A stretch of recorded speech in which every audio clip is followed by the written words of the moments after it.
Hi, I'm Jay. I'm Jerry's fourth and final son. I was supposed to be the girl. I want to thank all of you for being here today with us and celebrating Dad's life. It means a lot to my brothers and me. When I was thinking about giving a speech here today, reflecting on my dad's life, I thought, 60 to 70% of the Big Jer stories probably wouldn't be appropriate for church. So maybe later today at the lunch we can unleash Big Jer Uncensored. What I think about most when I think about my dad is just this gregarious, positive energy that emanated from him. It just touched everyone in the room. It was truly infectious.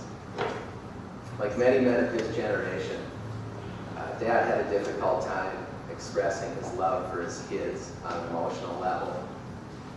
My brothers and I always laugh about how you'd have a phone conversation with Dad and say, "All right, Dad, well, have a good night, love you."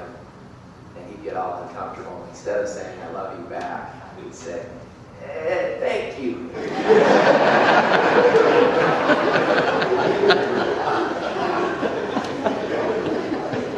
Dad, he conveyed his love through teasing and physical affection.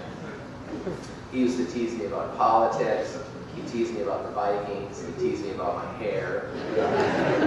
And I remember my senior year in high school, the football team I played on, we were en route to an undefeated season of winning the state championship. And the whole way along, as we'd win games, Dad would still chide me with, "You haven't played anybody. You're assistants of the poor and micro-knowledge." And I had no idea what that meant as a kid. And when I lived in Minneapolis years later, I found out that those schools were like schools for the blind.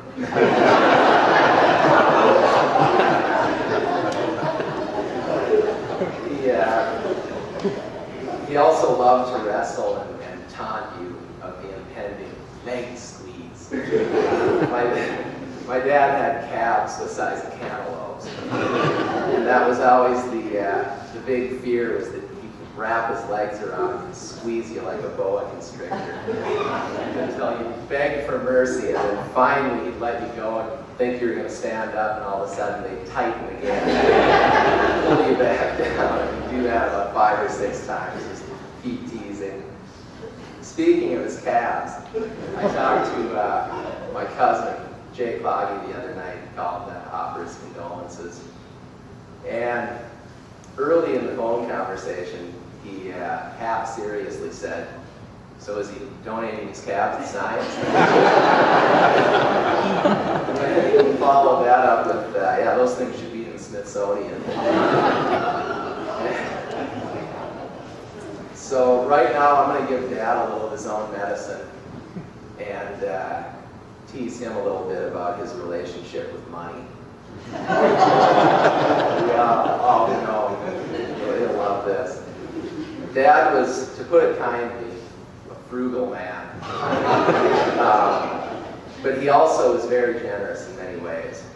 But his frugality makes for better stories. I remember Mom used to tell this story. I was about 2 or 3, and we had a pool in our backyard. And I was on my tricycle. Mom and Dad were all dressed up. They were going out for dinner one night. And I took my trike and went right into the deep end, sunk to the bottom. Dad dove in and saved me. And the way Mom tells it is that my brother Tom was absolutely amazed that Dad jumped in. And he wasn't amazed that Dad actually jumped in to save me. He was amazed that Dad actually jumped in with his wallet in his pocket.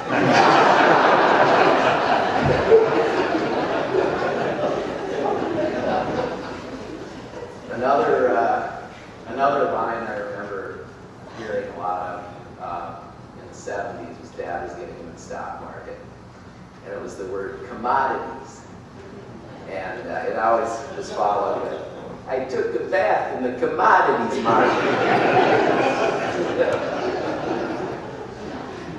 And then he was like that up until the end. Last week at the hospital, my brother Doug was coming into town from Montana, and virtually the first thing he told Doug was, make sure you get that ticket validated. He was worried about Doug's parking ticket. And then another one he said to us was, what's the date today? He said, it's the 24th, Dad. Why? And he mumbled something about Social Security. Brothers and I, we all looked at each other, what is that? And Doug remembers when my mom passed away, Social Security checks are issued on the 1st of the month. And if you die anywhere in the middle of that month, you have to send the check back. So Dad was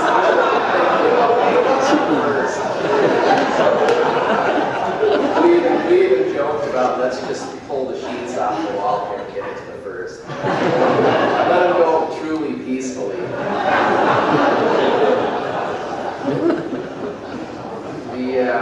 The past week has been real difficult, but a theme has emerged when I've talked to Dad's friends and his co-workers and former clients.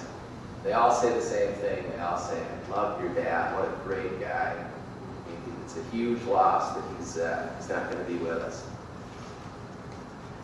Dad could be proud of the way he carried himself through his life and with the lasting positive effect that he had on people.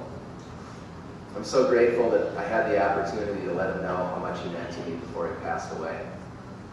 I thanked him for teaching me how to be a thoughtful husband, an involved parent, and how to provide for my family. He and Mom gave his kids a great life, and I hope Swati and I can do the same for our children.